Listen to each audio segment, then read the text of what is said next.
Hi friends, நீங்கள் எல்லாருமே கண்டிப்பாக ஒரு டைம் ஆச்சு இல்லை ஒரு டைம் இல்லை, கண்டிப்பாக நிறைய பேர் இந்த மிஸ்டேக்கை பண்ணியிருப்பீங்க.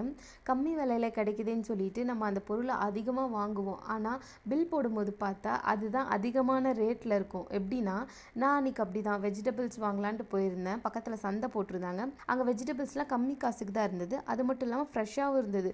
ஸோ எல்லாமே வாங்கிட்டு கடைசியாக நான் வீட்டுக்கு வந்துட்டு அது எல்லாமே கால்குலேட் பண்ணி பார்த்தா தான் தெரியுது, நான் போட்ட பட்ஜெட்டை விட அது அதிகமாக போயிருக்குது. ஸோ இதிலேருந்து நான் என்ன தெரிஞ்சுக்கிட்டேன்னா, நம்ம ஒரு லிஸ்ட்டு ரெடி பண்ணிட்டு போனால் அது மட்டும்தான் வாங்கணும். அதை மீறி போனால் தேவையில்லாத நிறைய செலவுகள் ஆகும். எது வாங்கினாலுமே மைண்ட்ஃபுல்லாக வாங்கணும். ஈவன் ஸ்மால் எக்ஸ்பென்சஸ் கூட ஃப்யூச்சரில் பிக் இம்பேக்ட் கொடுக்குங்கிறத நான் அன்றைக்கி கற்றுக்கிட்டேன்.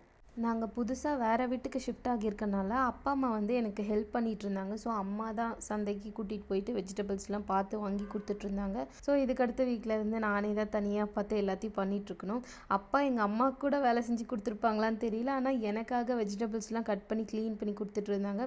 ஸோ அது எல்லாமே நீட்டாக ஃப்ரிட்ஜ்லேயும் நான் ஆர்கனைஸ் பண்ணி வச்சுட்டேன். நெக்ஸ்ட் டே சண்டே அன்றைக்கி நாங்கள் நான்வெஜ் எடுக்கலான்னு கிளம்பிட்டோம். அப்பாவும் அண்ணாவும் பார்த்திங்கன்னா மீன் வாங்க போயிருந்தாங்க. வீட்டு பக்கமே புதுசாக ஒரு கடை ஓப்பன் பண்ணியிருந்தாங்க. அங்கே போய் மீன் வாங்கிட்டு இருந்தாங்க.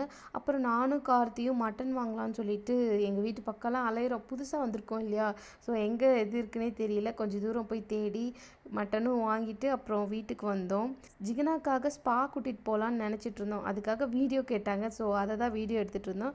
இவ்வளோ வளைச்சி வீடியோ எடுத்து என்ன பையன், அன்றைக்கி வந்துட்டு ஜிகனாவை எங்களால் ஸ்பா கூட்டிகிட்டு போக முடியல. வீட்லேயே நிறைய வேலை இருந்தது. நாங்கள் ஃபர்னிச்சர் ஆர்டர் போட்டிருந்தோம். அதாவது ஃபர்னிச்சர் கடையில் தான் போட்டோம், ஆன்லைனில் போடல. இதெல்லாம் நேரில் போய் பார்த்து வாங்கினா நல்லாயிருக்குன்ற மாதிரி எனக்கு தோணுச்சு. ஸோ எங்கள் அம்மா கூட்டிகிட்டு போய் பார்த்து இதெல்லாமே வாங்கி கொடுத்தாங்க. அன்றைக்கி ஈவினிங் இதுவும் வீட்டுக்கு டெலிவரி ஆகிடுச்சு. ஸோ எல்லாமே கடைக்கார அண்ணாவே பார்த்து கரெக்டாக ஃபிக்ஸ் பண்ணி கொடுத்துட்டு போயிட்டாங்க.